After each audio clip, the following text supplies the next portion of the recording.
Hey guys, how's it going? Well, it's good to see you guys and good to hear from you. Thank you guys so much for the incredible job you guys did over Easter. That's going to be one of the weekends, one of the holidays that'll always be right here in my heart. I saw a lot of great things, heard a lot of great things, and it was amazing just to see the kids come out of the classrooms and to look like, because of you, God had filled them up. Been hearing a lot of stories, and today and the next couple of videos, I want to be able to share some stories with y'all. So first up is Becky, and we're going to tell you guys a little bit of why it is that we do what we do, and then I want this video to be able to give you guys an opportunity to learn something about us that maybe you don't know. So here's Becky. Thank you. Okay, so I just wanted to share a story with you about a little guy that was in my preschool room who is now in kindergarten. But he just had, first of all, he came into my room and he was a mess. Honestly, I would go home almost every week, Saturday night, and just cry. And some of my Saturday night people, you know who I'm talking about and what I was talking about. It was bad. I mean, his behavior, he would just come in and look around for any opportunity to make a mess or to hurt someone or just to get whatever attention he could, and it was always negative.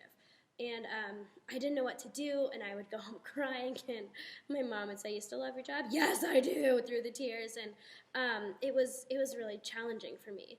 And so I talked to this person's grandma and just kind of asked her, "What am I missing? What is happening? What's going on?" And I got the backstory, and the thing is, this kid just went through a tragedy that no one should have to go through ever in their life, and he experienced it at 4 years old.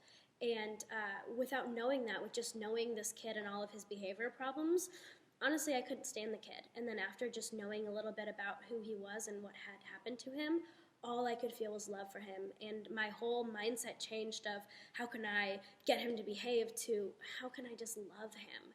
And that just made all the difference. When he would come in, I would just talk to him and ask him, "How was your week? How was this? How was this?" And I would hug him all the time. And honestly, he was confused because I would talk to him and put him in timeout every other time.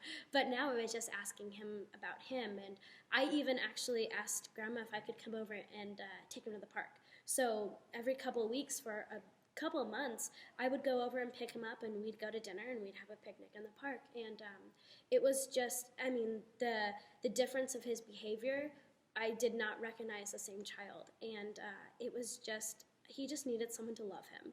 He needed someone to tell him that, you know what, you're not making great choices, but I love you still. And I'm really happy that I got to figure that out and to be in his life. And I asked Julie, how's he doing? And, he's a typical 6-year-old. He's kind of everywhere. But I don't think that she's having anywhere near the behavioral issues that we were having before.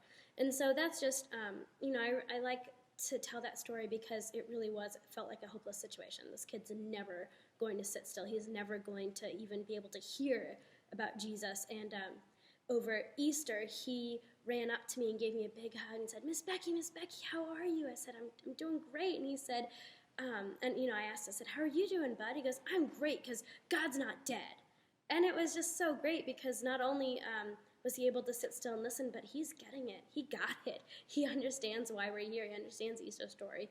And so that's my ministry story. That's why I do what I do. That's why I get up and come to work every day because we are making a difference and we're impacting these kids. And you guys are too by serving. So thank you for serving.